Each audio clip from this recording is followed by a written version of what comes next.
اور اہل نظر کے لیے ایک بات کہتا ہوں، اہل نظر کے لیے ایک بات کہتا ہوں، نظریاتی سفر میں پیغمبر کو دیوانوں کی نہیں فرزانوں کی ضرورت ہے۔ نبی کو ابن ابی جیسے دیوانے نہیں چاہیے، صدیق جیسے فرزانے چاہیے۔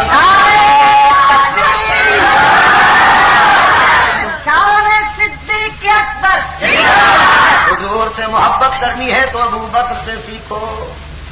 محبت اتنی ڈوب کے کی کہ ابو بکر کی محبت معیار ہو گئی۔ محبوب نے کریڈٹ دیا چاہنے والے کو، محبوب نے کریڈٹ دیا۔ میری پوری امت کی عقیدت ترازو کے ایک پلڑے میں ڈال دی جائے اور دوسرے پلڑے میں میرے یار غار کی محبت ڈال دی جائے، یہ ترازو اٹھایا جائے تو پوری امت کی عقیدت کے مقابلے میں ابو بکر کی محبت کا وزن بڑھ جائے گا۔ پوری امت کی بات کر رہا ہوں حضرت، پوری امت کی بات کر رہا ہوں۔ سنے علی المرتضیٰ دے، سنے عدل و حریت دے بادشاہ فاروق اعظم، سنے ذوالنورین عثمان دے، ساری امت دی محبت ابو بکر دی محبت دا مقابلہ نہیں کر سکتی، اس واسطے کہ ابو بکر نے سب تو پہلے یار واسطے مارا کھا دی۔ رحمت عالم نے فرمایا میرا اے او یار ہے، جب ساری دنیا انکار کر رہی تھی انہیں اقرار کیتا، جب ساری دنیا دشمنی کر رہی تھی انہیں دوستی دا حق ادا کیتا، لیکن باہوش اتنا ہے، محبت وچ باہوش اتنا ہے، دیوانہ نہیں فرزانہ اتنا ہے کہ وصال دے دن جب حضور اکرم صلی اللہ علیہ وسلم نے وصال فرمایا، فاروق اعظم جی مضبوط آساب والا، فاروق اعظم جی مضبوط آساب والا، ہاتھ وچ تلوار لے کے مدینے دیاں گلیاں وچ چلدا سی۔ خبردار اگر کسی نے نبی دے متعلق آخیا کہ وہ فوت ہو گئے نے تو میں گردن اڑا دیاں گا۔ نعرہ تکبیر،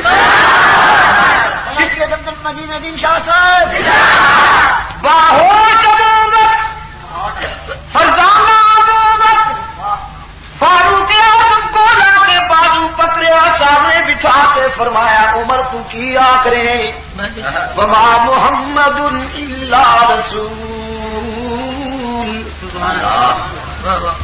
لیکن اس آیت سے پڑھن تو پہلے تمہید سنو نا، تمہید سنو نا صدیق فرزانے دی۔ یہ امانت نے میرے الفاظ، میرے عزیز امانت نے اللہ تعالیٰ نے تمہیں بڑی عزت دینی ہے انشاءاللہ۔ اللہ تعالیٰ تمہیں، میری دعا ہے کہ اللہ تعالیٰ بہت کم لوے کہ میرے الفاظ امانت میں۔ جناب صدیق فرزانے نے باہوش عاشق نے قرآن کی یہ آیت پڑھن تو پہلے تمہید سنو نا، فرمایا من کان یعبد محمدا فإن محمدا قد مات، فإن محمدا قد مات۔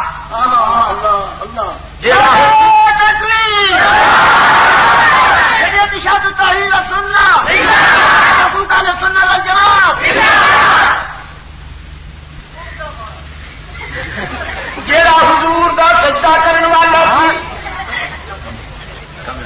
جیڑا حضور دا سجدہ کرن والا سی، جیڑا حضور دی عبادت کرن والا سی،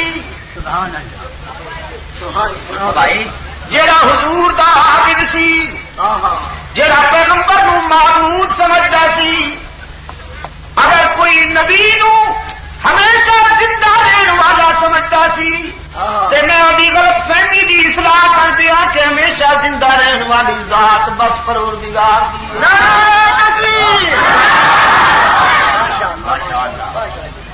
ہمیشہ زندہ رہن والی ذات بس پروردگار دیے۔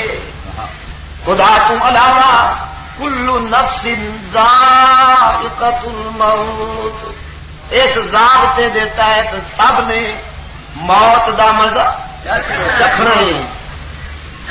اس واسطے اگر کوئی حضور نو معبود سمجھدا سی تے انہوں میں دسنا چاہنا کہ او دا معبود فوت ہو گئے۔ کدی کھری بات کی باہوش ابو بکر نے صدقے کدی کھری بات کی ہے صدیق فرزانے نے وَمَنْ كَانَ يَعْبُدُ اللَّهَ تے جے رب دا عابد سی اونوں دسنا چاہنا کہ فَإِنَّ اللَّهَ حَيٌّ لَا يَمُوتُ وہی زندہ رہن والا ہے جے تے کبھی موت نہیں آئے گی. یہ توحید ہے. ہوں پھر قرآن تو ریفرنس دیتا ریفرنس قرآن ہولی قرآن وما محمد الا رسول. اللہ تعالیٰ تو قرآن دے قریب کر دے. بلیال والو سرگودا والو اسے دن تو لٹے گئے ہو جس دن تو قرآن چھوڑ بیٹھے ہو. جب اللہ قرآن چھوڑ بیٹھے ہو کوئی سیکل لے کے آ گیا کوئی تکلیف لے کے آ گیا کوئی مسیحے لے کے آ گیا کوئی ٹوٹکے لے کے آ گیا کوئی بزرگوں کی روایت لے کے آ گیا. محمد الا رسول قد خلت من قبله الرسل. صدیق اکبر دی آواز گونج رہی سی رب دی سو آواز دی جلالت عرش بری نال گلاں کر رہی سی. فرمایا رحمت عالم صلی اللہ علیہ وسلم معبود نہیں سن معبود دے محبوب سن. معبود نہیں سن معبود دے محبوب سن. اللہ دے رسول سن. قد خلت من قبلہ الرسل. جس طرح پہلے انبیاء اپنا مشن پورا کر کے چلے گئے نے رحمت عالم بھی اپنا مشن پورا کر کے اللہ دے جوارے رحمت وچ چلے گئے نے مشن پورا کر کے.